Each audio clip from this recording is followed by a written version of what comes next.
If you're a beekeeper or are thinking about becoming a beekeeper, then I'm sure at some point you've seen an advertisement for something called an Apimaye hive.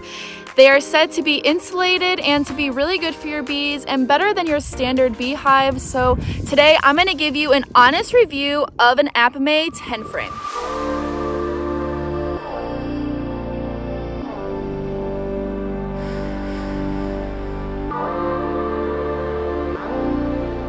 So as they're advertised as, these hives are primarily made to be able to insulate your colony.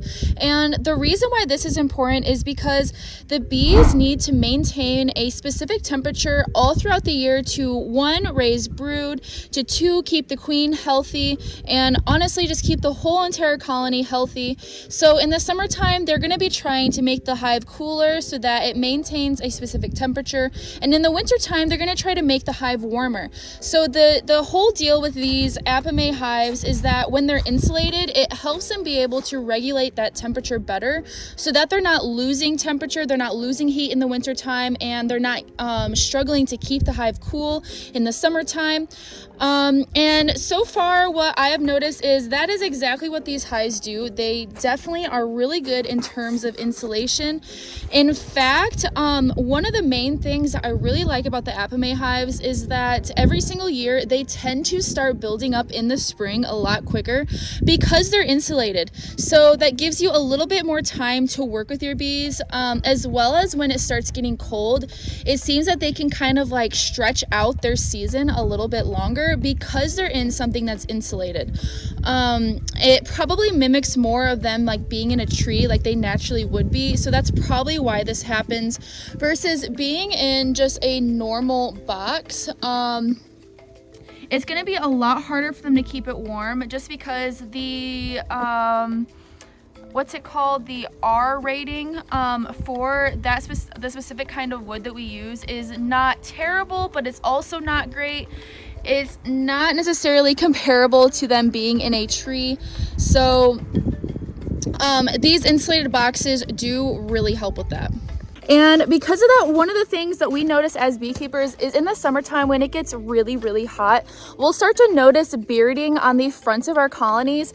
And in these Apimayes, there is never any bearding whatsoever. So that tells me that they're able to maintain the temperature that they need even in the summer.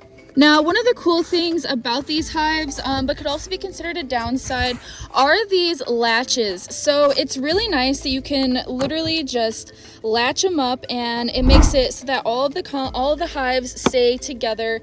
And then you can just pull these up, and you can carry them out super easy. But because it's so easy to do that, that also honestly something that kind of makes me a little nervous is that this will make it really easy for somebody to steal your hives because they can just come up and grab this with a partner and then just carry them off. But this is also a good thing for you in terms of being able to transport them and whatnot. So kind of like a pro and con there with that. Something that I have noticed is that there's no serial numbers on these colonies. So something that I would really love to see from Apimaye is if they were to have a serial number on all of these colonies that you could register, so that if your hives ever did get stolen, because that is a really big problem in the bee community, especially for commercial beekeepers, that if a hive got stolen, then if that serial number ever turned up again, they would know that it's your colony because you registered it. I think this would be an absolutely great idea for Apimaye to bring to their colonies.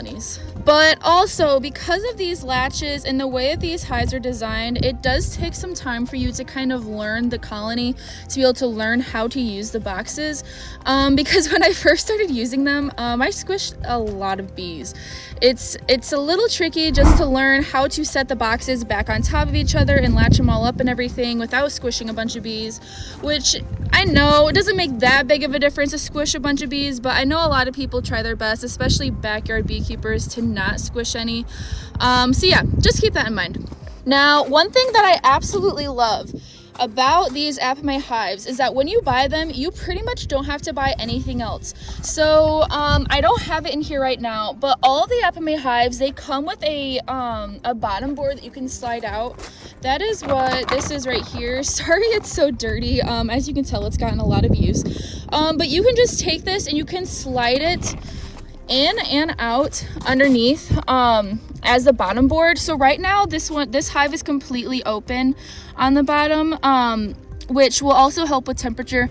But in the summertime, you can slide in that bottom board and it will help catch any like mites that fall down, any hive beetles, any just like dirty scraps that are in the, or dirty comb and scraps that are in the colony. They'll just fall to the bottom, so that the bees don't have to worry about that and clean it up themselves, so that you end up cleaning up. There is a sort of like screen on the bottom of it so that the bees can't go down into it. So that's how it works. Also, this little gap right here, you can put in a pollen trap, which is really nice, especially if you're wanting to feed pollen in the springtime to help build your bees up. It will trap pollen for you so that you don't have to buy some, because as many of us know, the pollen substitute that we use is not necessarily the best for the bees, just because there's some weird ingredients in it and it's not 100% pollen. So trapping your own pollen, you're able to make your own pollen patties and give those back to your bees. So that's super nice. And another thing that I like is that these colonies come with feeders. That's what these are, on top of the colony, and there's a little ladder in it for the bees to be able to climb up into it and not drown and be able to feed out of this. So it's really nice. You don't have to have holes in your colonies where you have to put or extra boxes for you to be able to put in jars to feed your bees. Instead, you just have these canisters. But if you're wanting to feed at a very, very high velocity, because when you're feeding, what I noticed last year, because I fed for the first time a lot last year, is if you want your bees to actually store the sugar that you're feeding them, you have to feed them at a very high velocity. Otherwise, they're just going to use that to eat it and consume and use as energy. So that is one downside to this. I don't like that these are so small, because if I want to feed a lot of sugar, I would prefer these to be a little bit bigger. But this works for now. Now, another thing that I like are these little openings at the front of the hive that you can either have it closed so they just get airflow.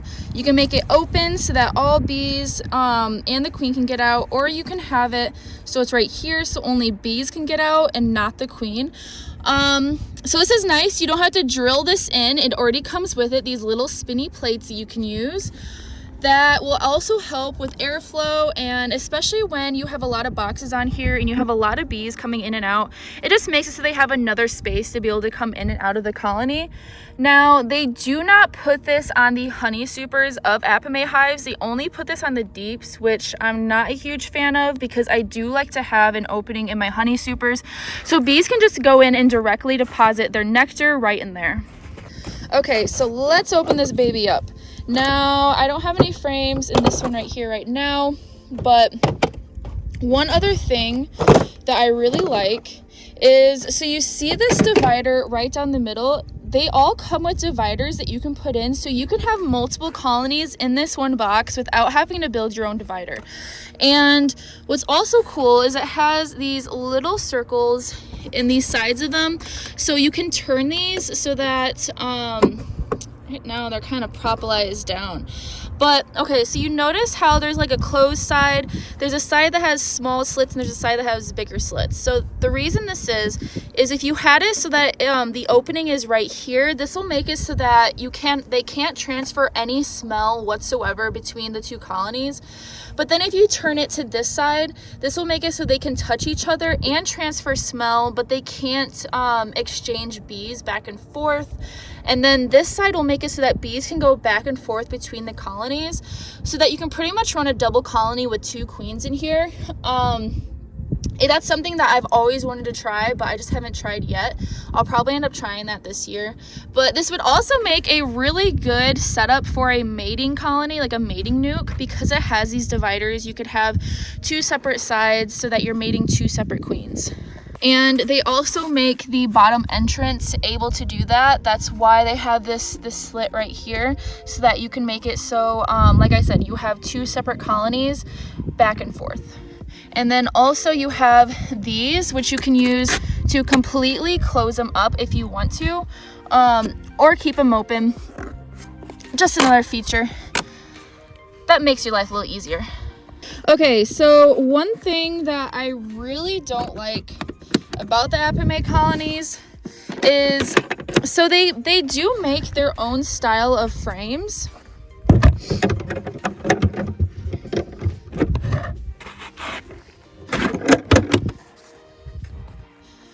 But the problem with this is they designed these colonies to pretty much only use the frames that Apimaye makes.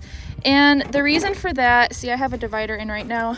The reason for that is if you try to put 10 frames of just normal, regular beekeeping frames, you're not going to be able to fit all 10 in. In fact, if you do, they're going to be so tight that you cannot take it out. And it is such a pain. You're always squishing bees. So see, I have 9 frames in right there. And then when I try to fit in this other one, you have to I don't even want to put it in there because I'm not going to be able to get it back out. Like I said, you can fit it, but it is so hard to take out and you're always pissing bees off trying to do that. So that is definitely one thing I don't like. You pretty much have to use Apimaye hives, or Apimaye frames, I mean, if you want to use 10 frames. Now, you don't have to use 10 frames. You can only use 9 frames. But yeah, that's just another thing that I have noticed. Now, in terms of overwintering, like I said, I have noticed that the bees do build up sooner and they do shut down a little bit later because they're insulated. But one thing to keep in mind is if you keep bees in a environment that kind of babies them a little bit, then you're always going to have bees that need baby. This is the same reason for why if you insulate your colony, you're going to always have to insulate your colonies, because you're breeding you're breeding your genetics of your bees.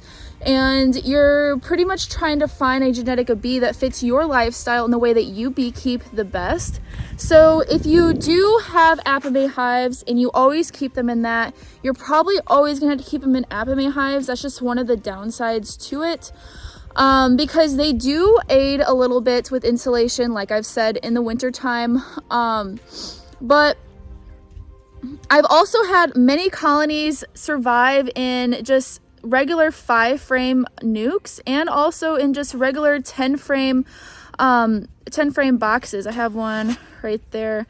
Yeah, so it just depends on the genetics, and it really doesn't make a difference whether your bees are going to survive or not. But like I said, it does seem to help the bees not be as stressed because they are insulated. They're able to kind of push their limits a little bit more just because they're able to control that temperature a little bit better. Now, also, if you're somebody that always likes to use foundation frames with foundation, then you're not really going to like the Apimaye frames because all the Apimaye frames are foundationless. I will show you. So yeah, the bees will have to build them out themselves. So if you want frames that have foundation, you're gonna have to do just 9 frames in each of those boxes if you want to be able to get them out. But this is what they usually look like, and they will connect in the middle. So that it'll form one big frame. But what's cool is you can also split some of the different hives. I'll have another video out about that one and that one because they are a little bit different. But you're able to split them up so you have like little mini colonies you can use for mating and whatnot, which is cool. But yeah, so this is what the frames look like. They are plastic, but they're foundationless. This is one that the bees have built out with just comb and whatnot.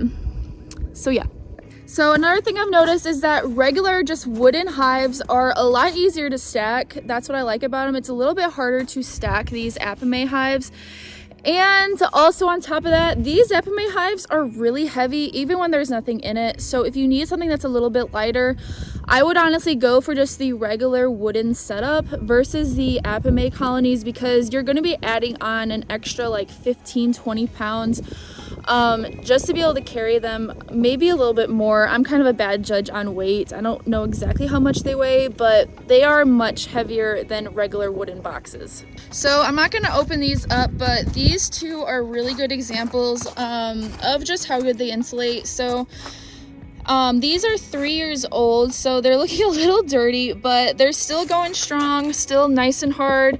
No chipping. That is actually one thing that is a perk about it, is that you don't have to like paint the colonies or anything. Just as they come in the box, you put them together, and you never really have to do anything else because of that. But so these are just single 10 frame deep hives, and I have the bottom board out on these, and on top of that, that's all they have for the entire winter. I put a mountain camp on these hives of sugar, and they're just still going strong. Everything's a-okay, versus sometimes when you have a just a regular single 10 frame wooden box, you have to do a little bit more depending on how much honey you left them. So the fact that they're insulated and able to keep warm helps them not use as much energy to keep warm. So then that makes them not use as much food either, which is a really, really nice thing. Oh, and it looks like we have a bee out here flying around. It's around like 40 degrees today, so was hoping that maybe some will start peeking out. So if you're expecting your bees to come up to you with a flower and say thank you for getting Apimaye hives while you prance off into the wilderness like Snow White, then you're gonna be sadly mistaken. Because in all honesty, the Apimaye hives are nice, but they're not that big of a difference from a regular hive. I've had success with both kinds. I don't really think it makes a difference in terms of like winter survival. And Apimaye colonies, in all honesty, are really, really, really expensive. They run around like $370-ish, I believe. Versus just a regular wooden box, you can get like one wooden box for like $30. With no frames. So I wouldn't really say with how much you have to spend on them, I don't feel like you get enough out of them just for that price point that they're asking. So overall, Apimaye hives are nice, and if you're looking for something that's aesthetically pleasing, then Apimaye hives would definitely be for you. And if you're wanting for something that is just no fuss, super easy, gonna have everything come with it, you just buy it and you never have to buy it very much again for your bees, then an Apimaye hive is definitely for you because of all the perks that come with it. But if you're wanting to expand and put a lot into your bees, then Apimaye can get pretty expensive. So I hope all that was super helpful. I know a lot of you have been asking about all of these Apimaye hives and what I think about them. So today, this was my pros and cons of the Apimaye hives, and I will talk about these next two hives in my next video so that you know the pros and cons for that as well, and you can make a good opinion about whether you should get and spend the money on an Apimaye hive versus a regular hive. So spring is coming. I can definitely feel spring in the air today. The snow is melting a little bit. I'm sure we're probably gonna get another blizzard because that's how Michigan usually goes, but we're almost there. It's February and March is right around the corner. So I hope you guys are keeping warm and doing well and enjoying bee winter, and I'll see you guys in the next one.